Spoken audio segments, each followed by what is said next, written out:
할렐루야. 예, 한 주간 건강하시고 평안하셨습니까? 오늘도 또 이 한 주간도 하나님이 주시는 건강 안에서 참된 천국의 기쁨을 맛보고 누리시며 살아가는 여러분 되기를 주님의 이름으로 축원합니다. 우리 옆에 계신 분들과 앞뒤로 인사하실 때에 말씀에 순종함으로 약속된 축복을 받는 성도가 됩시다. 인사해 보겠습니다. 시작. 말씀에 순종함으로 약속된 축복을 받는 성도가 됩시다. 예. 새해가 되면 누구나 새로운 꿈과 소망을 품게 됩니다. 그 꿈과 소망 대부분은 현재 자신에게 꼭 필요한 것들을 중심으로 세워지게 되지요. 그래서 건강이 필요한 사람은 건강을 한 해의 소망으로 품게 되고, 또 물질이 필요한 사람은 물질을 자신의 소망으로 삼아 새로운 한 해의 계획을 세우게 됩니다. 우리 그리스도인도 필요한 것들이 있어요. 그렇죠? 그래서 연초에 기도의 제목을 계획할 때 물론 하나님 충성 잘하게 해주세요, 복되게 해주세요, 이러한 어떤 마음도 우리가 담아서 기도의 제목을 기록하지만, 두 번째, 세 번째 기도의 제목에 가서는 나에게 필요한 것들을 세우고 그것을 위하여 우리가 기도의 제목을 세우게 됩니다. 우리도 물질이 반드시 필요한 삶의 요소 가운데 한 가지임을 부인할 수는 없어요. 그렇죠? 우리가 아무리 사명을 위하여 살고 복음을 위하여 살고 하나님과 십자가를 위하여 살아갑니다 라고 외쳐도, 여러분, 우리에게도 물질이 필요한 것은 사실입니다. 하나님께 충성하는 것도, 전도하고 선교하는 것도 현대사회에서는 물질이 있어야 가능합니다. 추운 날씨 속에 이렇게 따뜻하게 예배당 가운데 예배할 수 있는 것, 이것도 하나님께서 교회 재정에 물질로 채워주셨기 때문에 가능한 일입니다. 그런데 조심해야 될 부분이 있죠. 조심해야 할 게 있어요. 그리스도인은 세상이 구하는 것과 같은 목적 가지고 물질을 구해서는 안 된다는 점이에요. 우리가 구하는 물질은 하나님께서 우리에게 주시는 축복의 증거로서의 물질인 거예요. 그렇죠, 여러분? 내가 부자가 되고 내 마음대로 인생을 살기 위하여 물질 구하는 거 아닙니다.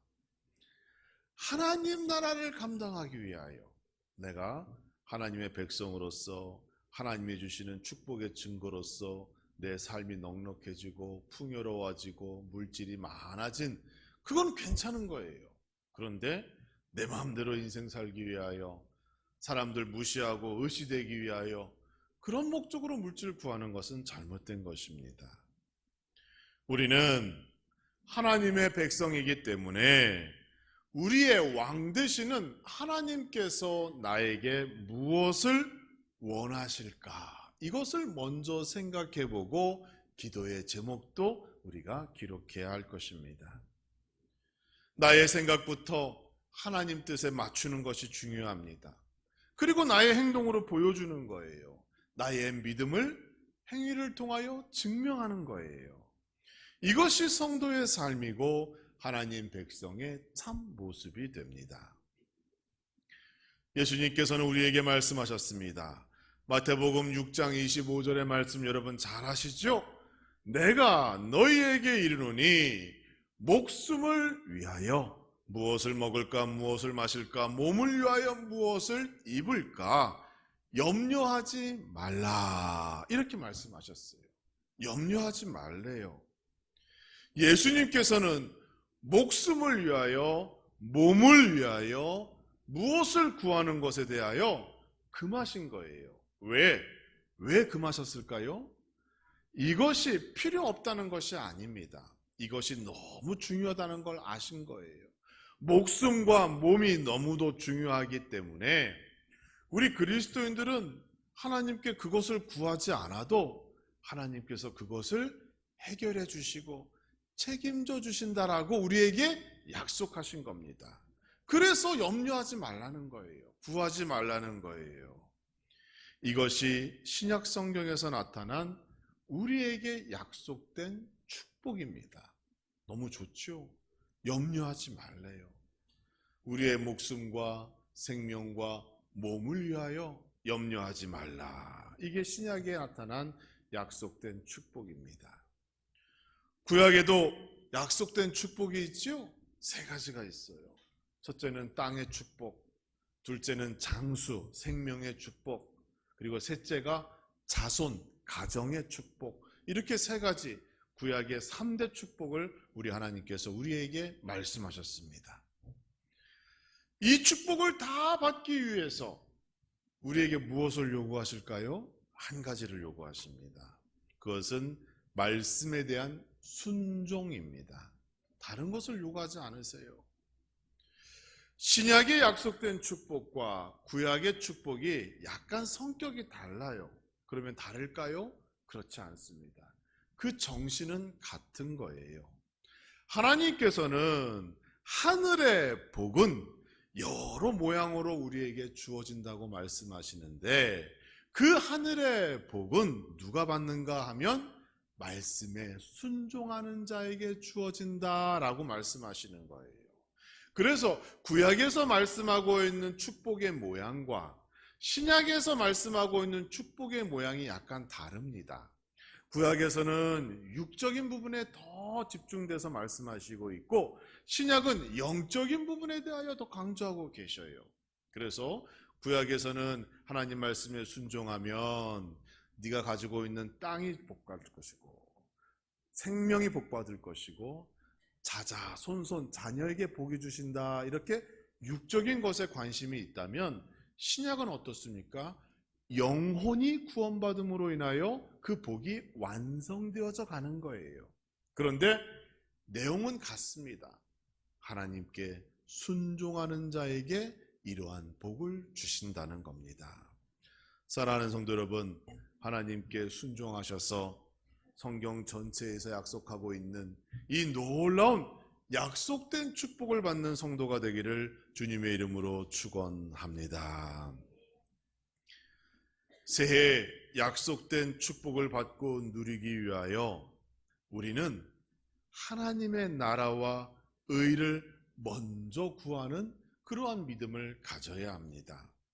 마태복음 6장 33절의 말씀을 보니 그런즉 너희는 먼저 그의 나라와 의를 구하라. 그리하면 이 모든 것, 우리가 원하고 바라는 모든 것을 너희에게 더해 주실 것이다 라고 약속하셨어요. 그러니까 우리는 오늘날 무엇을 구해야 하는가 하면 하나님 나라와 하나님의 의가 무엇인지 먼저 알아야 할 것이고 그것에 내가 어떻게 순종하며 사는 것이 진정한 하나님의 약속된 축복의 그 방법, 축복의 길을 걸을 수 있는 것인가 우리가 알게 되는 겁니다. 여러분께서는 인간의 역사를 하나님께서 100% 주관하심을 믿으시는가요? 여러분, 기독교 세계관, 기독교 가치관이라는 것이 뭐예요? 이것의 시작은 인간의 역사를 하나님께서 붙잡고 있다는 데부터 시작해요.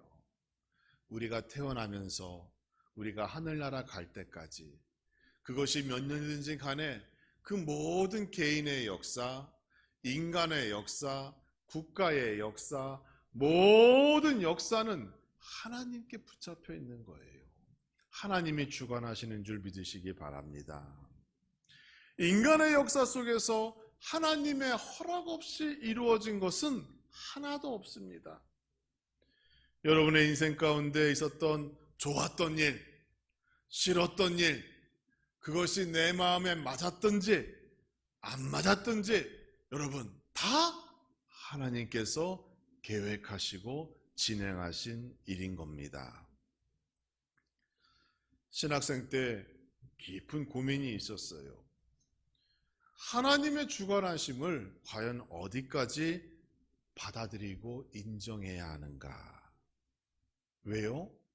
세상을 보니까 악인이 너무 잘 돼. 오히려 선하고 착하고 의인은 잘 못 되더라고요. 그런데 그것까지도 하나님께서 하시는 일이래요. 세상을 보니까 불평등하고 왜 이렇게 억울하고 원통한 일이 많은지 모르겠어요. 그런데 그것도 하나님이 하시는 일이래요. 이런 것 때문에 고민이 많죠. 우리는 내 생각대로 일이 진행되어지면 그것은 하나님의 뜻이다라고 생각해요. 그런데 반대로 내 뜻대로 일이 진행되지 않으면 그것은 하나님의 뜻이 아닌 것으로 우리가 오해합니다. 그런데 여러분, 그렇지 않습니다. 하나님의 계획에 의하여 우리는 거기에 끌려갈 뿐이에요. 내 생각대로 하나님의 계획이 달라지고 변해지는 것이 아니라 이미 하나님은 계획하셨어요. 우리를 그대로 이끌어 가시는 거고 나는 거기에 끌려갈 뿐입니다. 그러다 보니까 중간에 때로는 억울한 일도 있고 원통한 일도 있고 내가 원하지 않는 일들도 생길 수 있는 겁니다. 그런데 거기에는 분명한 이유가 있어요. 그러니까 그 이유를 아는 것이 중요한 것이죠. 성경을 읽으면 읽을수록 우리의 인생을 살면 살수록 분명해지는 사실 한 가지가 있습니다. 우리는 결코 하나님의 뜻을 다 알 수가 없더라. 이것 한 가지 분명합니다. 지나고 나서 봐야 그 이유를 알 때가 너무도 많은 거예요. 그 과정 속에서는, 그 시간 속에서는 우리가 그것을 알 수가 없어요. 그게 우리의 한계입니다. 여러분, 욥의 경우를 생각해 보세요. 욥이 고난을 당하는 그 상황 속에서 어떻게 하나님의 뜻을 알겠어요? 우리가 욥의 이야기를 보면서 욥이 나중에 그 위기를 극복하고 갑절의 축복을 받았다는 사실을 알기 때문에 욥이 우리에게 교훈이 되는 거예요. 그렇죠? 그런데 우리가 만약 욥 당사자라고 생각해 보세요.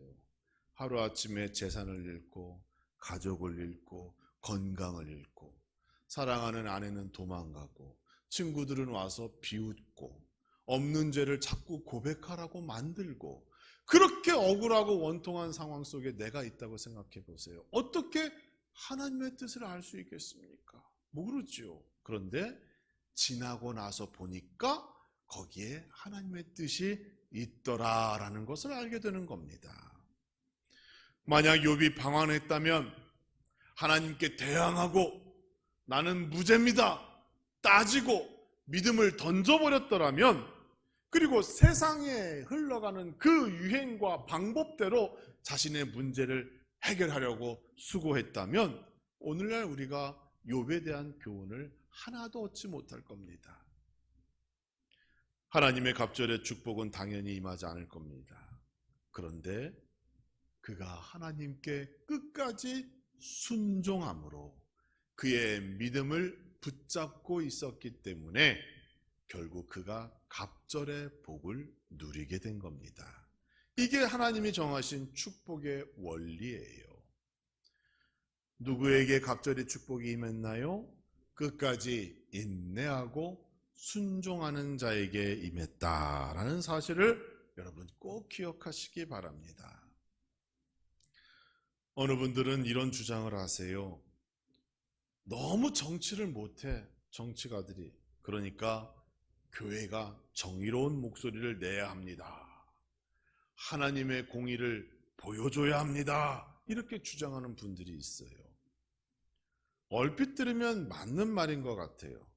하나님의 공의를 세우는 것 중요하죠. 그런데 여러분, 방법이 틀린 거예요. 방법. 인간적인 방법으로는 안 됩니다. 하나님의 공의는 인간의 힘으로 세우는 것이 아니에요. 하나님의 공의도 인간이 하나님의 말씀에 순종할 때 그 사회와 공동체와 국가 위에 내려지는 하나님의 축복이고 은혜인 겁니다. 다시 말해요. 내 하나 하나님께 순종하고자 하는 그 마음이 더 중요한 것이지, 누가 예수 잘 믿고 누가 어떻게 되고 그게 중요한 게 아니라는 거예요. 예수님 잘 믿는 한 명의 정치가가 하나님의 공의를 세우고 하나님 나라를 만들어가는 거 아닙니다. 그리스도인 모두가 각자의 자신의 삶의 그 영역에서 말씀에 순종하며 살아갈 때 비로소 하나님의 공의가 그 땅에서 시작되는 줄 기억하시기 바랍니다. 결국 뭡니까? 내가 잘해야 되는 거예요. 남 얘기할 거 하나도 없어요. 내가 잘해야 되는 거예요. 내가 하나님께 순종하면 가장 먼저는 나와 내 가정이 복을 받고, 그리고 내가 속해져 있는 공동체, 지역과 교회가 복을 받고, 그리고 사회와 국가가 복을 받는 거예요. 그것을 꼭 기억하시기 바랍니다. 구약 성경을 보세요. 개인이 먼저 복을 받으니까 그 민족 전체가 복을 받잖아요. 그 하나님의 원리를 기억하시기 바랍니다. 여러분 한 분 한 분이 순종의 삶을 살면 개인의 믿음은 성숙됩니다. 가정에는 하나님의 복이 임하게 돼요. 그리고 국가는 하나님의 공의가 가득 차고, 결국은 하나님을 인정하고 모두가 하나님 뜻대로 살아가는 그러한 커다란 복된 국가와 민족이 되어진다는 것 기억하시기 바랍니다. 이런 배경을 가지고 오늘의 말씀을 우리가 조금 더 깊이 생각해 봐야 합니다. 사실 오늘 본문의 말씀은 있는 그대로 우리가 받아들이기가 좀 어려운 부분도 있어요. 뭐라고 말씀하셨어요? 각 사람은 위에 있는 권세들에게 복종하라. 권세는 하나님으로부터 나지 않음이 없나니 모든 권세는 다 하나님께서 정하신 바라 그랬어요. 우리는 모든 권세에 복종해야 할 의무가 있습니다. 오늘 말씀에 의하면 하나님의, 예수님의 명령이에요. 우리의 판단으로 그 악한 권세도 하나님의 뜻과 계획 아래서 하나님께서 세우신 것이다 라고 하는 그러한 믿음이 우리 안에 있어야 합니다. 이것을 부정하면 오늘 본문의 말씀을 보니 하나님의 뜻을, 하나님의 명을 거역하는 것이라고 2절에 나타나 있습니다. 권세를 거스리는 자는 하나님의 명을 거스름이니 거스르는 자들은 심판을 받는다라고 말씀하셨어요. 현재의 권세를 거역하는 자는 하나님의 명령을 거역한 것과 같다라고 말씀하셨습니다. 여러분, 우리가 알고 있는 그러한 어떤 대상이 예를 들어서 너무도 악하고 나쁘고 내가 부정하고 싶은 권세라 할지라도 말씀에 의하면 거역하면 안 된대요. 왜? 그 악한 권세를 통하여 하나님께서 행하시고자 하는 뜻이 있기 때문에 우리는 그것마저도 순종해야 하는 믿음의 자세를 보여야 한다고 성경은 우리에게 말씀해 주고 있습니다. 그래서 신앙생활이라는 게 어려운 거예요. 그래서 말씀대로 산다는 게 힘든 겁니다. 나의 생각과 계속 상반되는 일들이 이처럼 나타나기 때문에 그래요. 요즘에 서울의 봄이라는 영화가 있대요. 자꾸 저한테 봤냐고 물어봐요. 의식 있는 사람은 이 영화를 봐야 된다고 그래요. 영화 좋습니다. 개인의 취향대로 영화 보는 거 좋지요. 그런데 여러분, 영화 한 편이 자신의 생각과 행동을 지배하고 바꾼다면, 제가 거꾸로 물어봅니다. 말씀을 들을 때마다 하나님 말씀, 살아계신 하나님의 말씀을 들을 때마다 여러분도 그 생각이 바뀌고 그 말씀이 자신을 지배하고 계세요? 말씀을 들을 때는 왜 그런 생각이 없습니까? 말씀을 들을 때는 무시하고 말씀을 들을 때는 아무 생각도 없는데 영화 한 편 보고 사람이 달라졌대요. 말이 안 되는 거죠. 서울의 봄이 어떤 내용인지 알고 있어요. 저 당시 서울 살고 있었어요. 옆 동네에서 일어난 일이에요. 밤에 장갑차 다니고 탱크 다니고 직접 눈으로 봤습니다. 제가 통일로 옆에 살았거든요. 그러니까 영화 안 봐도 그 당시에 무슨 일이 있었는지 궁금하면 저한테 물어보세요. 제가 잘 설명해 드릴게요. 어느 분은 역사를 바르게 알아야 한다고 얘기하죠. 맞아요. 역사를 바르게 아세요. 모든 역사는 하나님이 주관하신다는 것, 그게 바로 아는 거예요. 그게 모든 역사 속에 하나님의 의도와 뜻이 숨겨져 있습니다. 하나님의 섭리를 알아야 합니다. 하나님께 순종하는 자는 여러분 그런 것에 흔들리지 않는 거예요. 우리에 속한 모든 것들 하나님 주관 아래 이루어진 일들인 줄 믿으시기 바랍니다. 그것을 인정하는 것이야말로 진정한 하나님께 순종하는 성도의 모습인 것이고, 눈에 보이는 권세에 순종하고자 하는 마음이 있는 자가 눈에 보이지 않는 하나님 말씀에 순종하는 자임을 우리가 한번 더 기억해야 하는 겁니다. 우리는 하나님께서 왜 우리에게 그러한 아픈 역사를 주셨는가, 그 이유를 다 알 수가 없습니다. 그런데 성경을 보니까 왜 우리에게 그러한 아픔의 역사를 주셨는지 그 이유를 알 수 있을 것 같아요. 그게 창세기에 나오는 사건입니다. 야곱은 하나님의 천사와 씨름을 하여 이겼어요. 그래서 그의 이름이 이스라엘로 바뀌게 되었습니다. 그의 아들 12명은 이스라엘의 12지파의 시조가 되었고, 결국 그 야곱, 이스라엘이라고 하는 그 야곱의 허리에서 나온 12아들로 말미암아 이스라엘 민족이 시작되게 되는 거예요. 그러한 그가 약속의 땅 가나안 땅을 버리고 고향을 떠난 적이 있습니다. 그때는 요셉이 애굽의 총리였던 시기예요. 대충 어떤 상황인지 아시겠죠? 기근이 시작되자 양식이 필요한 야곱과 그의 아들들은 애굽을 찾아갔어요. 애굽에 양식이 있다는 소식을 들었어요. 그런데 애굽에 누가 있었어요? 총리로 요셉이 있었습니다. 자신들이 팔아버린 동생 요셉을 거기서 만나게 됩니다. 눈물의 재회 후 야곱의 가족은 모두가 고향 땅 가나안 땅을 버리고 애굽의 고센 땅에 정착하게 됩니다. 이것이 400년 넘게 애굽에서 노예 생활을 하게 된 이유가 되는 거예요. 비극의 역사가 시작되는 거죠. 이 기간 동안 430년의 노예 기간 동안 수많은 이스라엘 백성들이 애굽인의 손에 의하여 죽음을 당하게 됩니다. 핍박받습니다. 모세도 죽음의 위기를 아기 때 넘겼죠. 수많은 남자아이들이 죽임을 당했어요. 비극이지요.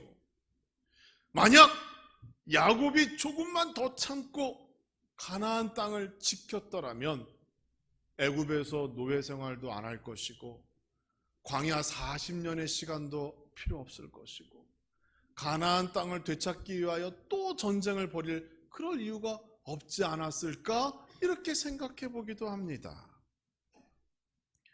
430년 종살이를 했던 이스라엘 백성들의 눈에 애굽은 악의 축이에요. 원수의 나라예요. 역사 속에서 사라져도 되는 나라가 애굽입니다. 그런데 하나님께서 그 나라를 세웠습니다. 당대의 초강대국으로 이끌어 주셨다는 거예요. 역사의 주관자 되시는 하나님께서 애굽의 왕 바로에게 환상을 보여주셨죠. 그렇죠? 풍년이 7년간, 흉년이 7년간 있을 것이라고 하는 꿈을 통해서 미래에 대한 예언을 말씀해 주셨어요. 만약 그러한 환상을 야곱에게 보여주어서 야곱이 가나안 땅에서 미리미리 그 풍년과 그 흉년을 대비했더라면 이스라엘 민족이 더 크고 강대한 나라가 되지 않았을까요? 여러분 어떻게 생각하세요? 왜 그 엄청난 하늘의 비밀을 우상을 숭배하는 바로 애굽 왕에게 보여주셨을까? 우리의 역사와 비춰보면 19세기 초에 하나님께서 일본을 강대국으로 만들어주지 말고 대한민국을 더 빨리 개화시키고 복음이 이 땅에 전해지고 우리를 조금 더 강대국으로 일찍 만들어주셨다면 여러분, 한국교회가 더 부흥하고 일제 식민지 시대도 안 겪고 그런 아픔도 없고 우리가 지금쯤 정말 전 세계에서 엄청나게 힘을 쓰는 그러한 국가가 되지 않았을까? 한번 생각해 볼 만합니다. 그런데 하나님께서는 왜 이스라엘이 아닌 애굽을, 대한민국이 아닌 일본을 그토록 축복하시고 큰 나라로 만들어 주셨을까? 우리는 한번 생각해 봐야 합니다. 여기에는 두 가지 이유가 있습니다. 첫째는 구속의 목적이 숨겨져 있습니다. 하나님의 관심은 변함이 없어요. 인간의 관심은 누가 힘을 얻고 누가 더 많이 얻었는가, 잘 사는가에 있지만 하나님의 관심은 영혼 구원에 있습니다. 하나님께서는 온 세상을 비롯하여 이스라엘에게 세상의 구원자가 여호와 하나님 한 분 되심을 가르치기 위하여 그러한 역사를 준비하신 거예요. 애굽의 왕과 신하들도 모세를 통하여 하나님의 살아계심을 인정할 수밖에 없도록 만드셨어요. 여리고성의 기생 라합을 통하여 이미 하나님의 살아계심이 온 땅에 소문으로 가득 차게 만드셨어요. 그러한 목적이 있었기 때문에 하나님께서 애굽을 사용하신 겁니다. 출애굽 사건을 통하여 세상 모든 사람들이 하나님을 알게 되었습니다. 그 결과 이스라엘은 하나님이야말로 유일한 세상의 구원자 되신다라고 하는 그러한 사상, 믿음, 신앙을 갖게 된 거예요. 거기에 목적이 있는 겁니다. 또 한 가지의 이유가 있죠. 순종의 목적 때문에 그렇습니다. 하나님께서 결정하신 그 구원의 복, 누가 구원의 복을 얻어요? 순종하는 자에게 주어지는 거예요. 하나님 말씀에 순종하는 자는 유대인이나 비유대인이나 이방인이나 남자나 여자나 누구나 구원의 복을 얻을 수 있었습니다. 심지어 애굽 사람들도 모세의 말을 믿고 순종한 사람은 다 생명을 얻었어요. 이게 하나님께서 만드신, 정하신 축복의 원리입니다. 순종하는 자에게 하나님께서 복을 주신다는 겁니다. 우리의 역사는 하나님 순종의 역사입니다. 순종하는 자에게 하나님께서 약속된 축복을 허락하여 주십니다. 세상의 권세에 복종하는 것, 인간에게 무기력하게 머리 숙이라는 것이 아니에요. 그 뒤에 계신 하나님의 뜻을 존중하고 하나님의 섭리를 발견하고 하나님 말씀에 복종하라는 그러한 큰 구원 사역 안에 그 하나님의 뜻이 숨겨져 있는 겁니다. 하나님의 권위를 믿고 하나님의 역사하심을 믿는 거예요. 하나님께 순종하는 자에게 약속된 축복을 여러분 모두에게 이미 약속해 주신 겁니다. 그러한 축복을 받기를 주님의 이름으로 축원합니다. 인간의 역사는 하나님께서 주관하시는 역사임을 믿으시기 바랍니다. 하나님의 공의는 말씀에 순종하는 자들에게 세워진다는 사실도 믿으시기 바랍니다. 악한 권세라 할지라도 그 뒤에 숨겨진 하나님의 뜻을 발견하는 지혜로운 성도와 교회가 되기를 주님의 이름으로 축원합니다. 우리에게 주어진 책임과 의무는 말씀에 순종하는 겁니다.